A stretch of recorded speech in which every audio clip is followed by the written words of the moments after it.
Hi guys, TSM here. Well, that's the end of the first Assault raid set for May. Next one obviously coming next month. I thought I'd just come back and have a little look at the rebuild that I've done during this raid set, okay, just so I'm ready for the next raid. MKIIs obviously, and there was some considerations on what we were building when we first set off, okay. I'm an X1 now, which is helpful, obviously, and hopefully everybody else will be the same when we get to the next raid set, or close to it anyway. I found that 4 ships, if you were 4 ships up to speed U3 at least, okay, was better than 5 ships with U2. For obviously the extra protection that you get. Let's have a look here. Difference, yeah, the multi-shot times 2 made a huge amount of difference on output power. Anyway, what I've basically been taking a look at is this special particularly here, okay. Now there are 3 options, perhaps 4 options to be honest. You could have actually gone in the limited area, and you could have gone obviously for the acid fusion system, you could have gone for the chaff splitter, or you could have gone Hyper 30.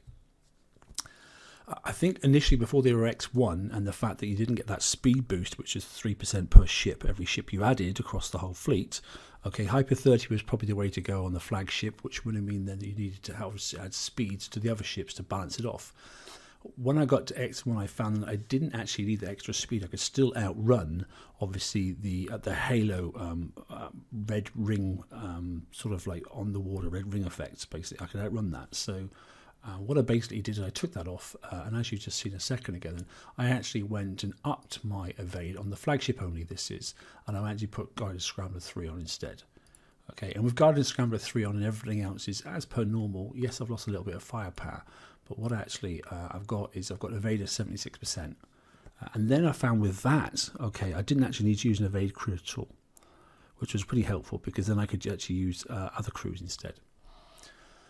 On the normal ships then, what I managed to get to do was basically I managed to drop down, which is this special here, to the chaff splitter, which obviously gives you another multi-shot on top, okay.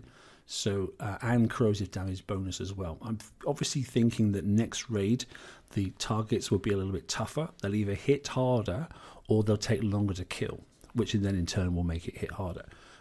So that's why I've gone back to chaff splitter. Now combat speed, like I said, for this is okay.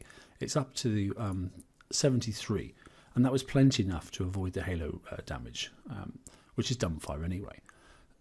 Beforehand, obviously, we were in the limited area here, and we were looking at this special here, okay, acid fusion systems, obviously, because that obviously has a bonus speed of 30%, but I found I haven't needed it. Crews. What did I do for crews? Well, I started off well, I tried various crews, to be honest. Let's see what we've got here. If I've still got all the right crews, I'm not sure if I have. Obviously, I tried Sea Serpents. I think once the Guided Scrambler was up there, I think the level of evade was enough.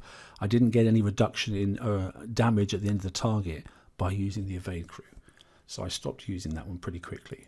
And then I went on after that, then it's not here. I actually did try Silent Hunters and see if it needed it, only because it's 10% speed bonus.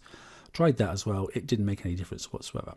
And then I went on to use, obviously, Creeping Death, which is the building damage crew. Once I was up and had 5 ships up at the X1, didn't need that either because it didn't really, whilst it's a good crew, and yes, you get 19% bonus from your building damage, I didn't need it because I was still 2-shotting everything and 3-shotting the capital turrets as well, you know, the corrosive ones.